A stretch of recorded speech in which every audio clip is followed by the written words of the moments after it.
Politique 2012 avec Christophe Jacubizine. On a une petite mine ce matin. Un peu énervé, on va dire. Oui, un peu remonté. Problème de digestion, la rigueur qui ne passe pas peut-être. C'est ça, le plan de rigueur du gouvernement Fillon, effectivement. En fait, c'est un peu comme si j'avais acheté une voiture et que je découvre qu'il y a deux vis cachées dans cette voiture. Le Premier ministre nous a... Premier vis, c'est la roublardise, tiens. La roublardise de François Fillon. Donc, arnaqué par le garagiste. Exactement. Le Premier ministre nous a vendu hier l'exemplarité de ses ministres et du Président de la République. On écoute François Fillon.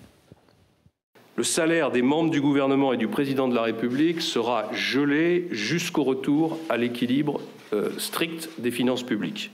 Bon, alors, c'est pas encore une baisse des salaires comme dans d'autres pays européens, mais bon, c'est un geste. Et puis on peut dire qu'après tout, les ministres aussi vont payer plus d'impôts et plus de TVA. Donc pourquoi pas? Sauf que ce geste, ce gel des rémunérations, n'en est pas vraiment un. Pourquoi? La rémunération des ministres est calculée à partir de l'indice de la fonction publique. Or, cet indice, il est déjà gelé depuis septembre 2010 et il sera encore gelé en 2012. Alors, j'ai vérifié très exactement. Le salaire des ministres a bien un peu augmenté depuis fin 2010. Pourquoi? Parce qu'il est aussi lié à des primes des hauts fonctionnaires.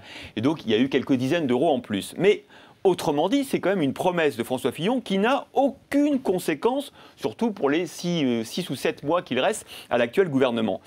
D'ailleurs, pour être tout à fait complet sur ce sujet, branle-bas de combat au gouvernement hier soir, lorsque des journalistes, vous savez, toujours des mauvais esprits, ont commencé à poser des questions soupçonneuses dans les différents cabinets, vers 18h, vers 19h. Conséquence, aux 20h de TF1, François Fillon a un petit peu corrigé le tir. Il explique que sa promesse vaut surtout pour le futur. Indiqué, c'est que ce gel est désormais décidé jusqu'au retour à l'équilibre complet des comptes de notre pays. Je rappelle que les comptes de la France n'ont jamais été en équilibre depuis 1975. Bon, bah, s'il y a 30 ans encore de gel des salaires des ministres, là, ça commencera à devenir intéressant. À noter d'ailleurs qu'une vingtaine de députés vont proposer à leurs collègues la baisse de leur rémunération de 10%. La proposition va être discutée le 14 novembre, dans une semaine. On verra si nos députés sont plus exemplaires que nos ministres. Autre sujet qui ne passe pas chez Jacques ce matin, la mesure cachée du plan de rigueur, c'est-à-dire... Bah oui, autre vice de cette nouvelle voiture là, que je viens d'acheter, la mesure la plus importante de ce plan d'austérité, avouée du bout des lèvres et placée au fond du communiqué, c'est la hausse de l'impôt sur le revenu.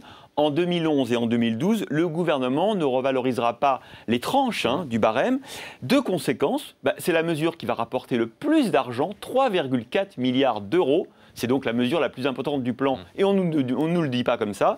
Deuxième conséquence, plus de Français paieront l'impôt sur le revenu puisque les tranches ne vont pas être valorisées. Pourquoi pas? Et peut-être que tout le monde doit faire un effort et qu'on doit tous payer de l'impôt, ça ne me gêne pas. Sauf qu'il faut le dire et il faut l'assumer. Allez, une petite séquence nostalgie pour finir. Souvenez-vous, c'était en 2009.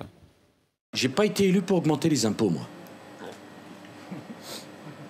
Si on veut augmenter les impôts dans notre pays, il y a tellement de candidats pour les augmenter, vous aurez l'embarras du choix aux prochaines élections. Il y a un candidat de plus, au moins. En tout cas, sans commentaire, si ce n'est que François Fillon a enterré hier les promesses de Nicolas Sarkozy. Là encore, il fallait juste le dire. Merci beaucoup, Christophe Jacubizine.